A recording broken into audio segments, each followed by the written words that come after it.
Hi, it's Mr. Anderson, and welcome to Biology Essentials, video number 38. This is on signal transduction pathways. Signal transduction pathways are very important in the actions of cells, but they're sometimes misunderstood. So I wanted to start with an analogy. And so when Jimi Hendrix plays the guitar, he would vibrate the strings on the guitar. Those would then be transduced. In other words, the pickup of the guitar, the electric pickup of the guitar, has magnets and wires inside it. What it does is it transduces that message of the wires into an electrical signal. It then goes into an amplifier where you can make it really, really loud, and so we can hear it, and that's what he was famous for. And so signal transduction pathways in cells do the same thing. It starts with a message, and that message is in the form of a chemical message, and then that's transduced into actions within the cell, and it also can be amplified. And so signal transduction pathways all work in the same way, and there are a couple of ways that their actions work. Sometimes they'll actually modify a protein or change the shape or the conformation of a protein, but mostly what they'll do is there'll be what's called a phosphorylation cascade. In other words, a phosphate group, which remember carries energy, will be passed off from one chemical to another to another to another until it eventually has an action. And protein kinases are important in that. And so the example that I'm going to give you today, a message comes in, a message is picked up by a receptor, and so this line we could say is the cell membrane on the outside of the cell. That message will dock with the receptor, and when it does that, in this case, it'll change the shape of that receptor. The example I'll give you is what's called the G protein receptor. Then we'll have transduction. Transduction, remember, is when we're switching that message, and we're changing that from a signal message on the outside of the cell to a message within the cell. We use what are called secondary messengers. The one that I'll give you an example of is called cyclic AMP. It's a very common messenger in cells. And then that'll eventually target the cells. In this case, it's going to target cells in the liver, and it's going to make them release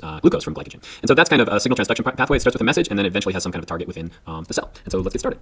This is an animation of this typical liver cell and how epinephrine can affect it. So we're going to go through and I'll pause at a couple of different spots and explain it. So epinephrine is the messenger. Epinephrine is going to be given off from the adrenal gland. It's going to move throughout your body, but it's going to especially affect cells in the liver. So epinephrine is going to dock with this receptor. And in this case, it's called a G protein receptor. And so the epinephrine is what's called a ligand. And so a ligand is going to be a chemical. It's a chemical that can't make its way through this cell membrane. It can't make it through this hydrophobic region. So it's going to dock with the G protein on the outside. G protein is a protein that's embedded within, it's a snaky looking kind of a protein. It's embedded within that cell membrane. So it's got a portion on the top and it's got a portion on the bottom. It's got these units on the bottom. They're called subunits. And so what happens is when that ligand attaches, in this case epinephrine, with the G protein, it causes a conformational change in that protein. So it's changing the shape of the protein. And what happens when it changes that shape is it actually releases one of those alpha subunits. And so one of the subunits, called the alpha subunit, will be released, and it's going to move to a protein just right down the way in the cell membrane. This protein is called adenylyl cyclase, and it'll make sense why it's called cyclase in just a second. But essentially what it is before the actual alpha subunit comes, it's an inactivated enzyme. In other words, it's an enzyme that's not working yet. It hasn't changed its shape, so it's actually a functioning enzyme. But once the alpha subunit is in place, it's ready to do its job as an enzyme. And in this case, what it does is it converts ATP, adenosine triphosphate, into cyclic AMP, or we sometimes call this CAMP. Now, what is ATP? Remember, we know that has three phosphates attached on the outside. It carries energy mostly in cells.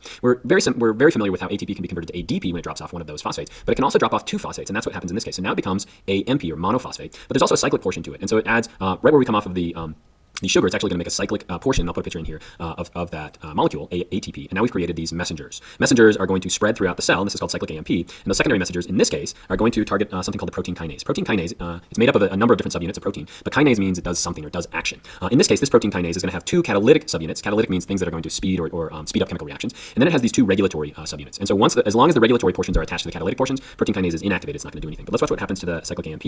It'll actually bind to those regulatory portions of the protein kinase, and it releases the catalytic portions. And so now we have this cascade. In other words, we have this cascade of energy. Those catalytic portions are going to become phosphorylated. In other words, they're going to pick up energy from ATP, and they're going to become activated. And they change now from a green to kind of a yellow activated color.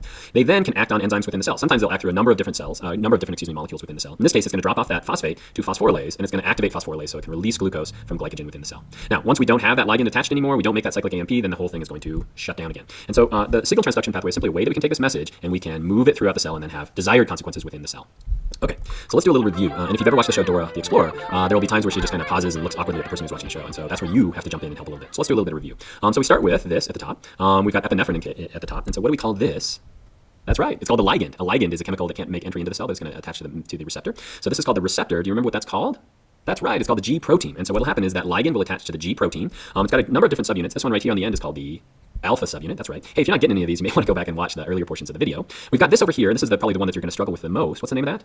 Oh, that's right, adenylyl cyclase. And so what happens is the alpha subunit is going to attach to adenylyl cyclase. We then have an enzyme that's functioning. It's going to take in these little starbursts. Those aren't starbursts. They're called, that's right, ATP. ATP will then be converted to cyclic AMP, or CAMP. And cyclic AMP are now going to go work on this protein kinase. That's right, protein kinase. It has two portions that are catalytic and two that are regulatory. That's right. Okay, so the cyclic AMP is going to move over to that. But let's watch what happens for a second, because there's not just a few cyclic AMPs in a cell. There are going to be lots of cyclic AMPs and lots of protein kinases in the cell. And so remember when we talked about our analogy of Jimi Hendrix, this is where we can amplify the message. So we just have this one ligand up here that has all this action. I didn't want to animate all of that, so I went back to just one protein kinase. So we will free up the catalytic portions. We now add energy to them. What's that called? Phosphorylation. That's right. We're going to add a phosphate group to them. They're going to turn yellow, and now they're able to pass on that phosphate group to phosphorylase. So it's activated, and it can break down glycogen into glucose within the cell. And so that's the signal transduction pathway. It's fairly simple. It's got a lot of steps in it, but it's just like playing the electric guitar. So I hope that's helpful.